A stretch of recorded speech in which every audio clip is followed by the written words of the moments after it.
இன்றைய தின தீபம் தியானத்தில் சங்கீதம் 73:24 உம்முடைய ஆலோசனையின்படி நீர் என்னை நடத்தி முடிவிலே என்னை மகிமையில் ஏற்றுக்கொள்வீர்.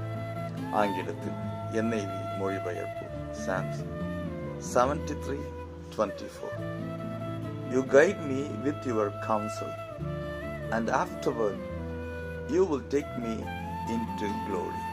இதை கேட்கிற என் அன்பு தேவனுடைய பிள்ளைகளே, உங்களுடைய ஆலோசனையின்படி என்னை நடத்துவீர் என்ற சங்கீதக்காரன் சொல்கிறது போல இந்த நாளில் ஒவ்வொரு நிகழ்வுக்காகவும் செயல்களுக்காகவும் ஆண்டவர்கிட்ட கேட்போம், உங்களுடைய ஆலோசனையின்படி என்னை நடத்தும். ஏன்னா சொந்த ஆலோசனையோ, மனுஷிகமான ஆலோசனையோ, துன்மார்க்கமான ஆலோசனையோ, சாத்தானுடைய ஆலோசனையில நம்ம நடந்துடாம தேவ ஆலோசனையில நடக்க நம்ம ஒப்பு கொடுப்போம்.